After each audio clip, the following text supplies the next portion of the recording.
Amin.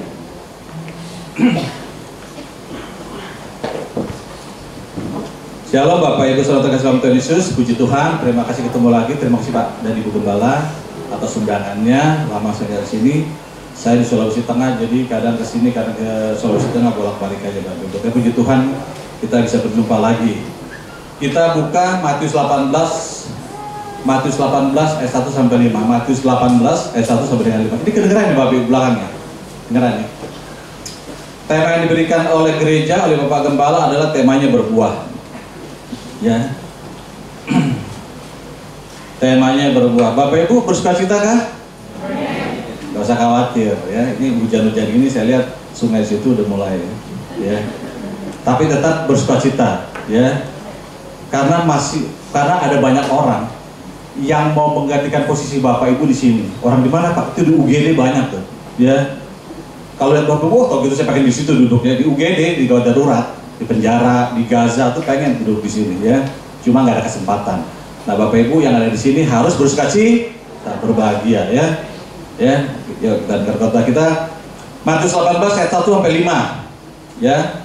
Kita baca bergantian deh ya, biar sama-sama berfungsi di hadapan Tuhan. Siapa yang terbesar dalam kerajaan surga? Matius 18 ayat 1 sampai 5. 1. Pada waktu itu datanglah murid-murid itu kepada Yesus dan bertanya, siapakah yang terbesar dalam kerajaan surga? 2, silakan. Maka Yesus memanggil seorang anak kecil dan menempatkannya di tengah-tengah mereka. Lalu berkata, aku berkata kepadamu, sesungguhnya jika kamu tidak bertobat dan menjadi seperti anak kecil ini, kamu tidak masuk ke dalam kerajaan surga. Sedangkan barang siapa merendahkan diri dan menjadi seperti anak kecil ini, dialah yang terbesar dalam kerajaan surga. 5 sama-sama Yudan. Dan barang siapa menyambut seorang anak seperti ini dalam namaku, dia menyambut aku. Saudara kasih lawan Tuhan Yesus, pada suatu perjumpaan murid-murid dengan Yesus, ada satu pertanyaan yang menurut Yesus ini pertanyaannya antik, aneh. Dia bilang, guru, ya kan? Siapakah yang terbesar dalam kerajaan surga? Terbesar tuh tersukses, ternama, nanti siapa lebih di surga? Yesus tidak menjawab karena konteks pertanyaan murid-muridnya ini adalah konteks dunia. Ini berbicara ambisi. Ya, siapa yang paling sukses, paling berhasil. Oleh karena itu Yesus mengambil seorang anak kecil di tengah-tengahnya. Dan ketika anak kecil di tengah-tengah, murid-muridnya melihat, ini guru ngapain sih ngambil anak kecil? Anak kecil tuh biasanya kalau acara-acara itu malah disuruh keluar, benar gak? Anak kecil keluar aja, gangguin aja ya. Karena anak kecil ini biasanya tidak dianggap, khususnya dalam acara-acara orang-orang dewasa. Ngapain sih guru? Anak kecil gangguin aja. Ada 3 perkataan Tuhan yang luar biasa. Dia katakan gini. Yang pertama, jika kamu tidak bertobat, ya, jadi waktu ditanya siapa yang terbesar, dia nggak bilang siapa. Tapi jika kamu tidak bertobat menjadi seperti anak kecil, kamu nggak bisa masuk. Itu yang pertama. Yang kedua, jika kamu tidak merendahkan diri seperti anak kecil ini, kamu tidak menjadi terbesar dalam kerajaan surga. Yang ketiga dia katakan, jika kamu tidak menyambut aku seperti anak kecil ini dalam namaku, sama-sama tidak masuk dalam kerajaan surga. 3 poin ini penting. Karena gini Bapak Ibu, tidak bertobat artinya gini. Bapak Ibu pernah lihat gak anak kecil main-main tuh? Ya, coba itu kalau di acara banjir gitu ya, orang tuanya pada susah kebanjiran, anak kecil larian di kamp pengungsian, bener gak? Oh, anak kecil gimana sih orang susah begini? Saya lihat di Gaza itu orang pada dirawat, anak kecil larian main-main di teman-teman ini. Dia tetap ceria walaupun kondisinya sulit. Bener, coba deh acara kematian opungnya itu, anak kecil larian aja, dia tawa-tawa ya. Tuhan ngomong gini, ambisi kamu itu berbahaya buat kamu, bisa melukai kamu dan bisa melukai orang lain. Ntar saya sampaikan. Bertobat maksudnya kamu itu mesti seperti anak kecil. Anak kecil ini kenapa dia bilang, anak kecil ini gampang minta maaf, bener gak Bapak Ibu? Dia main sama temennya berantem, udah maafin. Langsung maafin, coba kita udah tau gini. Sorry ya, doaan saya, kayaan saya, sorry minta maaf. Anak kecil gak ada begitu. Dek berantem, maafin. Ya main lagi berdua, ketawa. Bertobat seperti anak kecil. Anak kecil itu gampang nurut, gampang berdamai, gampang minta maaf, gampang diajar dan percaya kepada orang tuanya. Seperti kita percaya Tuhan, harus seperti anak kecil ini. Yang kedua dikatakan bahwa kalau tidak merendahkan diri seperti anak kecil ini, maka kamu tidak menjadi terbesar dalam kerajaan surga. Saya mau tanya Bapak Ibu, anak kecil itu kalau main, sekalipun dia anak jenderal, anak orang kaya, anak petani, anak tukang ojek, itu ada nggak? Dia pikir, oh gue kan anak orang kaya. Nggak ada. Anak kecil main-main aja. Dia tidak memperhitungkan pribadi dia. Saya orang kaya, orang pintar, dia nggak. Semua hanya main-main aja. Cuma memandang anak-anak kecil lain sebagai suatu pribadi yang sama dengan dia. Kamu sama saya sama-sama anak, ayo kita main yuk. Nggak ada pikiran materi, jabatan, semua nggak ada. Semuanya dengan polos mereka bermain. Dan yang kedua, anak kecil tidak pengen dianggap. Dan tidak pura-pura, dia main-main aja. Coba kalau kita. Nih kalau yang teman kita lagi susah deketin kita. Ini paling mau minjem duit nih. Udah curiga, bener gak Bapak Ibu ya? Tok tok tok, nama saya kan Binsar. Pak Binsar, waduh. Baru kena musibah minjem duit kayaknya. Udah curiga aja. Bener gak Bapak Ibu? Kalau anak kecil gak, tek. Binsar, apa mainnya gitu. Gak ada curiga dia. Ya kan? Nah yang susah juga begitu lihat temannya kaya, enak bisa minta duit. Bolak-balik aja tuh, ya kan? Yang satu ngarapin, yang satu curiga. Akhirnya jadi tidak ketemu. Anak kecil itu menganggap semua pribadi sama sebagai pribadi yang utuh. Bukan karena sesuatu. Yang ketiga, siapa yang tidak menyambut anak-anak seperti menyambut aku, dia tidak bisa masuk ke dalam surga. Bapak Ibu, di dunia ini, ya, saya kan pernah kerja di bank. Banknya itu di mall. Saya pernah khotbah di sini kayak gitu. Itu di samping saya itu, samping bank itu ada security. Itu kalau ada orang pakaian dekil dikit dan tampangnya tampang kriminal, itu langsung resepsionis kode ke satpam 0505 security maksudnya 0202 ke tempat baju anak. Tuh satpam ngawasin. Nah orang belanja kan kok diliatin, dia jadi curiga, dia keluar dia. Karena cara dia berpakaian. Ya. Orang dunia memandang itu Bapak Ibu. Saya pernah ke China, ini kejadian nyata nih. Saya bilang, kata teman saya, lu keren amat Sar pakai jas. Lu lihat nanti, ini hikmat dari Tuhan. Lah, pakai jas. Ditanya, mau ngapain? Bisnis, langsung masuk. Teman saya kan pakai kaos gitu, so reksa dibongkarin, hampir setengah jam kita nungguin. Sar, lu kan gue bilang sama lu, ini dunia men, orang ngelihat penampilan kita, bener gak?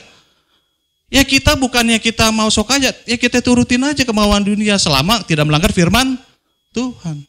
Saya mau kasih tahu Bapak Ibu, orang memandang orang dalam dunia ini itu harta, jabatan dan segala sesuatu itu ukuran dunia.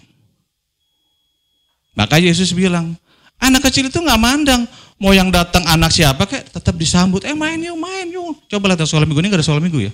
Dia main-main aja dia. Mau itu anak siapa dia bermain saja, bergaul di antara mereka. Saya mau kasih tahu Bapak Ibu, pertanyaan murid-muridnya ini ada juga di antara saudara dan saya.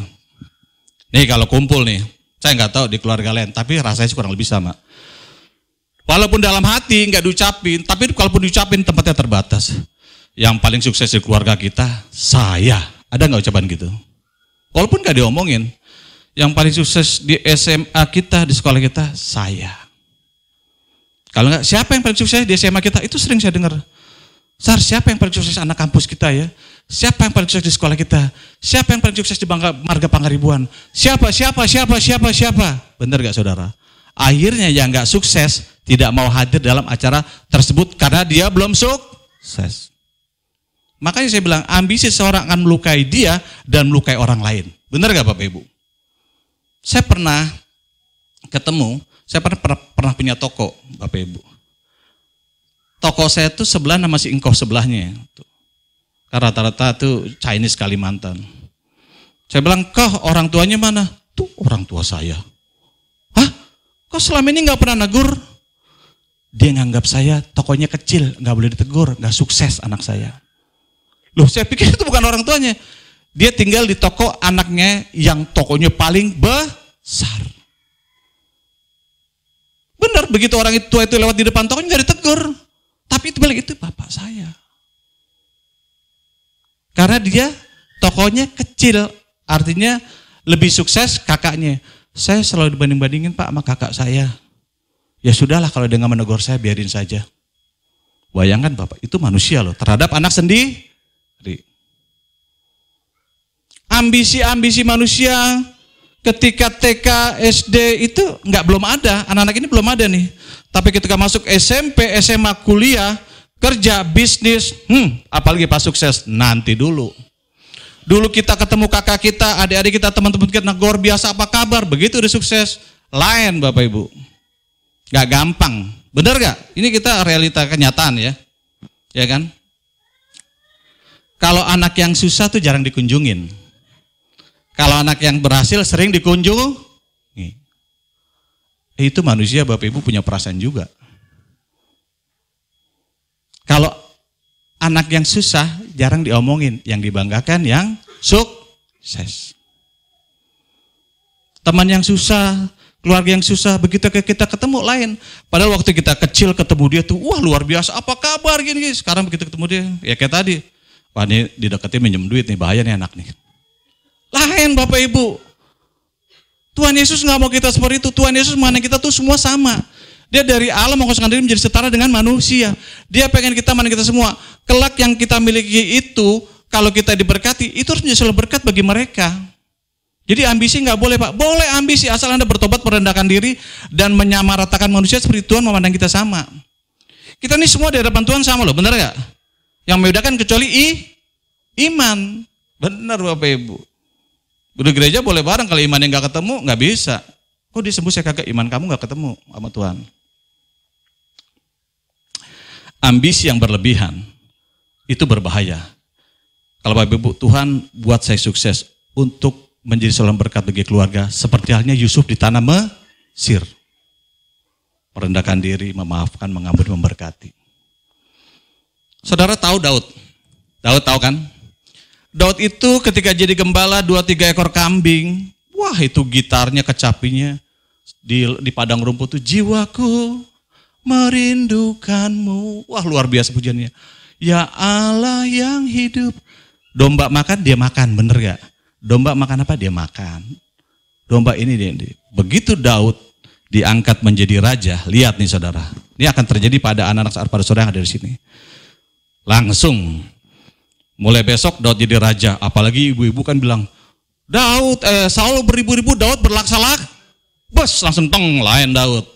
Sekarang kalau undangan, dulu kan Daud nggak pernah diajak, ingat gak suruh ngantar makanan, anak kampung lah, Daud ambil makanan, ambil minum buat kakak, sekarang nggak. Kepada yang hadirin, Bapak Daud, Raja Daud datang ke acara nikahan dia, silakan, bener gak? Pak Raja Daud silakan duduk di depan. Beda, dulu kambing titipin sama dia. Sekarang pintu dibukain, kalau ada mobil. Pak Daud silakan, wes langsung. Ngomongnya juga lain, dulu kan ngomongnya nyablak gitu kan. Ada makanan nggak lu gitu kan? Apakah yang gimana? Pokoknya ngomongnya lain dah, diam-diamnya banyak. Daud jadi sombong. Ibu-ibu, wah Daud. Begitu lahir anak, pah, anak kita lahir pah. Kalau Batak, udah David Panjaitan aja Pak katanya. Wah Daud Panjaitan. Bagus juga tuh Daud Panjaitan. Ya. Kalau di Jawa udah Daud Pranowo aja Pak. Ya. Barangkali bisa jadi presiden kan gitu. Kalau di Chinese David Chiang. Kung Fu zaman dulu tuh David Chiang ya Bu ya. Tuh Ibu tahu manggut-manggut nih. Ya anak Roxy nih Bu. Saya sekarang tidur Roxy dulu soalnya. Dekat Pasar Baru. Wah, undangan Daud, apa-apa Daud. Jadi sombong. Bini banyak, bini orang mau diambil. Bini prajuritnya yang namanya Huria. Buat saya aja. Dulu sama kambing aja udah bahagia. Sekarang bini 4-3 dia gak cukup. Sombong. Tuhan pukul 4 anaknya tewas. Ya, hati-hati Bapak Ibu dengan ambisi. Ya, hati-hati Bapak Ibu. Karena ketika Bapak Ibu membangun tembok-tembok kesuksesan dari materi, jabatan, hubungan dengan kakak beradik terbatas, saudara, teman-teman sepupu, teman-teman SD, teman-teman TK menjadi atas. Yesus ingin meruntuhkan tembok-tembok ini. Yesus datang ke dunia ini untuk meruntuhkan kemunafikan para imam dan orang-orang Yahudi pada saat itu. Itu mau diruntuhkan tuh. Selain berbusa itu. Kemudian diruntuhkan, tembok diruntuhkan. Makanya pemberitaan kalian Kristus nggak di Bet Allah, tapi di para gembala dan orang Majus. Kamu nggak punya istimewa lagi orang-orang Bet Allah. Ini mereka punya istimewa juga. Sama bagi saya. Anak kecil itu salah satu ciri khasnya adalah gampang sukacita. Benar gak Bapak Ibu? Gampang ketawa dia. Kan tadi saya bilang, kemarin saya lihat TV, orang tuanya pada begini, dibom rumah segala. Anak kecil ketawa-tawa tuh sama guru-gurunya di tenda-tenda. Gini anak. Saya mau kasih cerita sedikit ya. Ada seorang suami istri yang sudah pensiun. Dari hasil pensiun dia beli suatu rumah di pegunungan, dekat bukit, dekat sungai yang indah, kotanya keren. Lalu mereka menuliskan itu dalam satu renungan harian saya baca.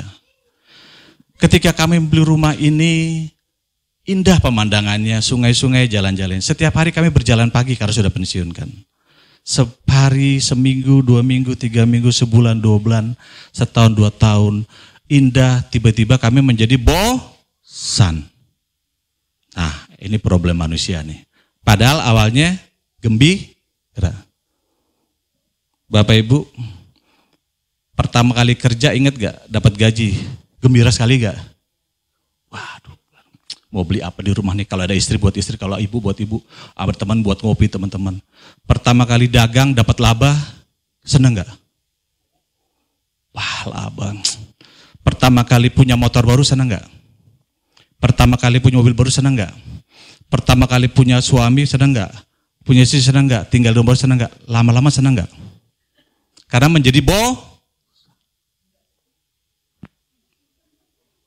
enggak, gambar rasa sukacitanya itu berkurang. Bohong kalau enggak. Bohong kalau enggak. Mau tahu dari mana? Nelpon kalau pacaran tuh, tar ya. Apalagi dulu masih telepon umum Pak ya. Teman saya bawa segini, lama amat tuh, tenang. Sekarang teman saya ini kalau telepon sama istrinya, ya udah ntar di rumah aja kenapa sih? Langsung, lah lu dulu sejam sekarang sama menit aja kagak. Ya lagi ini bisa diomongin di rumah, nggak diomongin di telepon. Nah ini kan berarti gerak ya. Dulu kalau jalan bareng-barengan, sekarang kalau pesta, apa lama amat sih kau, itu udah deket-deket. Saya sering lihat itu. Bahkan ada yang di gereja duduknya pisah, ini ada duduknya pisah nggak? Saya bilang istri saya, duduk tahu tuh, istri depan, suami di belakang. Terus istrinya, Pak, udah kau aja sana. Dia bagaimana sih orang ini gitu. Tapi, aduh susah deh, saya udah gak usah ngomong deh. Semoga di sini gak ada yang gitu ya. Gak ada bisa. Ada juga yang pisah gerejanya, bener saya gak bohong. Pak, istri mana? Gerejanya pisah Pak, waduh asal agamanya jangan pisah Pak, repot lagi. Bener itu. Istri bilang, Bu, saya telepon kan, bilang istri saya dong. Wah enggak Pak, enak di sini Pak, saya punya teman, di sana saya gak punya teman, suami saya punya teman, saya gak punya teman, dah, elah repot dah. Kalau anaknya 5-5-nya bisa kerja punya teman semua di sana. Gak gampang Bapak Ibu. Ya, rasa sukacita harus. Nah, akhirnya suami ini menemukan bahwa saya tidak mengucap syukur terima kasih kepada Tuhan atas hal yang diberikan kepada saya. Makanya saya belajar dari suami istri ini, saya bangun pagi nih Bapak Ibu. Terima kasih Tuhan Yesus untuk matahari. Pernah nggak Bapak Ibu ngomong terima kasih matahari? Tanya istri saya, terima kasih untuk air, terima kasih untuk angin, terima kasih untuk sayuran, terima kasih untuk beras, terima kasih untuk jalan, terima kasih untuk rumah, untuk mobil, terima kasih Tuhan. Setiap hari saya ucapkan terima kasih buat anak. Lama-lama itu mendatangkan kegembiraan karena bergulung terus bergulung. Saya menjadi bahagia. Coba lihat kiri kanan Bapak Ibu. Nah, bahagia nggak lihat? Emang kalau makin tua Bu, laki-laki susah senyum Bu. Tapi orang Batak itu walau wajahnya security, hatinya Hello Kitty dia.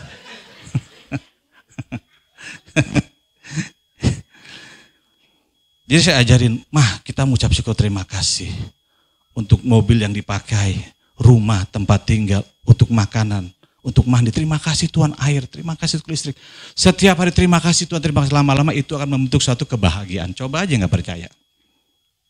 Ya, tadi saya bilang kalau Bapak Ibu nggak terima kasih, itu di unit gawat darurat Cipto banyak yang mau tukar tempat. Kalau Bapak Ibu mau di sana nggak apa-apa ya, ditukar langsung sama Tuhan, ya kan? Nggak kan? Makanya sini kita. Bapak Ibu kalau punya sepeda bahagia, bahagialah. Saya mengaudit di Sulawesi Tengah, itu salah satu audit saya menetaskan kemiskinan buat rakyat sana. Hebat bupatinya ngomong. Kan syarat-syarat untuk menjadi tidak miskin kan rumahnya tembok, punya ini, punya WC bagus, air gini-gini. Bupatinya bilang, Pak, rakyat saya itu hidup di tanah udah bahagia Pak, dia nggak perlu Bapak bahagiakan lagi. Ngerti nggak Bapak Ibu? Kalau orang-orang kaya naik Ferrari bahagia, ini bahagia ya 100%. Bapak naik sepeda bahagia, ya udah nggak usah ngejar-ngejar dia, tau nggak maksudnya? Bapak kalau naik sepeda bahagia, ya udah nggak perlu mau naik pesawat, nggak, udah cukup. Nanti malah jadi nggak bahagia. Dia ngomong, bupati yang saya kagum juga dengar, Pak, rakyat saya itu sudah bahagia. Dia kalau mau makan Pak dilempar kail itu ke laut diambil. Emang laut itu nggak ada yang mancing. Di sini kan kali kotor gitu, mancing baik banget ya kan. Di sana nggak ada yang mancing, paling 1-2 antara puluhan kilometer. Dia makan tinggal mancing aja Pak. Panggang makan, tidur. Lapar pancing lagi, tapi dia bahagia. Gereja di gunung-gunung banyak. Saya kan sama Balai Keselamatan Sulawesi Tengah cukup dekat. Bahagia semua. Bapak Ibu tahu nggak? Saya dipanggil untuk hadir dalam acara pelantikan kadet gereja. Acara jam 10, saya datang jam 8. Itu gereja penuh banget. Acara jam 10, jam 8 dia datang. Saya kaget. Ini kita telat ya? Enggak Pak, mereka jam 8 sini Pak. 3.000 yang datang dari gunung-gunung. Saya pulang jam 1, sampai jam 4 gak pulang-pulang deh. Saya tanya, jam 4 Pak baru pulang. Bahagia sekali mereka tuh. Coba kalau yang di, maaf aja, gereja-gereja besar, mega church, belum tentu sebahagia mereka. Nggak mau pulang, saya bingung. Pada nggak pulang gitu. Saya lewat Pak, jalan kaki gitu. Itu rumah-rumah di pinggir jalan itu. Pak mampir Pak, makan Pak, mampir. Gara-gara saya pakai baju putih, dipikir saya kadet Balai Keselamatan, kan bahasa putih-putih. Mampir Pak, mampir. Ibu saya, kita mampir aja deh, mampir makan tau nggak? Abis makan situ saya jalan, Pak mampir Pak. Wah saya bilang haleluya luar biasa. Saya bilang ini gereja lingkungannya Kristen Pak emang Pak. Itu bahagia sekali, saya diem aja. Makanya The Rolling Stones, Mick Jagger pernah nulis begini dalam satu lagunya namanya As Tears Go By. Aku duduk pada sore hari, aku melihat anak-anak kecil itu bermain, ketawa-tawa luar biasa, sukacita. Tapi sayang ketawanya bukan buat saya, tapi buat sesama mereka. Aku ini kaya, tapi aku tidak bisa membeli sukacita mereka. Sekalipun aku kaya, dan aku tetap ingin menikmati kesukacitaan mereka. Itu Mick Jagger, The Rolling Stone bilang begitu. Bapak Ibu nggak usah iri. Secara fisik Bapak Ibu udah lengkap dikasih Tuhan, bener gak? Jangan berkaca pada cermin yang retak, berkaca kepada Tuhan Yesus. Ya, Bapak itu lengkap secara fisik, ekonomi, dan segala sesuatu. Saya nggak sekaya dia. Kalau tujuan semua bahagia, sepeda cukup untuk kebahagiaan. Dia Ferrari bahagia, silakan. Ya, Bapak Ibu jangan iri dengan rezeki orang. Bapak Ibu tahu Nabi Elisa ketika menyembuhkan Raja Naaman kan sembuh, balik mau ngasih perak. Terus Elisa bilang, Elisa ini kan dekat sama Tuhan, nggak usah, saya nggak perlu, perakmu bawa aja. Yang iri siapa? Gehazi. Dia bilang ini, gimana sih Pak Pendeta Nabi, kita kan beras kagak ada, pakai nolak duit lagi, dikejar itu Raja Naaman. Ini kita ada tamu nih, diambil duitnya. Begitu duitnya diambil, padahal itu kan bukan rezekinya dia, bukan rezekinya Gehazi, rezekinya Elisa. Kustanya pindah, penyakitnya pindah ke dia. Kata Elisa, kau terkena kutuk karena kau mengambil uang yang bukan bagianmu. Kau usah iri Bapak Ibu. Jangan dipikir orang miskin kaya sama orang kaya. Orang miskin cemburu iri sama orang kaya. Orang kaya iri sama orang miskin banyak. Siapa? Tadi saya bilang Daud. Makanya jangan iri sama suami orang, sama istri orang. Ya. Misalnya gini, makanya Daud kan udah punya istri banyak. Cakep juga istrinya Huria tuh. Ambil dah, bunuh lakinya. Akhirnya Daud kena hukuman, 4 anaknya tewas, dihukum luar biasa untuk dia bertobat. Jangan iri, Pak. Itu suami itu Pak, lebih keren Pak, lebih sukses, nggak usah. Ya, terutama ibu-ibu nih kalau pada arisan, ya. Dandan udah keren, ya kan. Cakep udah gitu ke salon gini-gini walaupun belum bayar, yang penting keren dulu. Lagi begini-gini ada anggota arisan baru. Padahal begitu datang dipuji-puji, waduh ibu cakep banget, keren bu. Iyalah gini. Begitu duduk, ada anggota arisan baru, lebih cantik lagi. Wah cantik banget nih, langsung cemburu. Kurang ajar, lebih cantikan daripada saya. Langsung kesel. Besok saya keluar dari arisan, saya mau arisan lain aja. Sebel gara-gara gak dibilang cantik. Itu banyak begitu tuh. Siapa yang begitu di Alkitab? Nah Raja Saul. Saul kan dari raja duduk tuh. Padanya itu ibu-ibu tuh. Saul bunuh beribu-ribu. Wah, udah GR dia. Wah. Daud berlaksa-laksa, kurang ajar Daud, gue bunuh dia. Akhirnya dia malah mati. Mengenaskan. Karena iri. Hati-hati Bapak Ibu. Ya kalau suami yang ada sekarang, ya dikasih Tuhan itu ucap syukur aja. Ya. Nanti sampai mau memisahkan. Nanti di surga nggak usah sama dia nggak apa-apa. Kan sampai mau memisahkan aja. Begitu di surga, Pak, kagak ada mau memisahkan, selesai. Ya kita bilang gitu, kecuali kita bilang sampai memisahkan sampai di surga, udah capek dah saudara selama-lamanya ya. Ini enggak sampai mau memisahkan. Jadi Bapak Ibu saudara kasih dalam Tuhan Yesus, berbahagialah dengan apa yang saudara miliki. Seperti anak-anak merendahkan hati. Ya, bertobat memandang setiap orang itu sama. Karena itu yang Tuhan Yesus ajarkan. Tuhan berkati.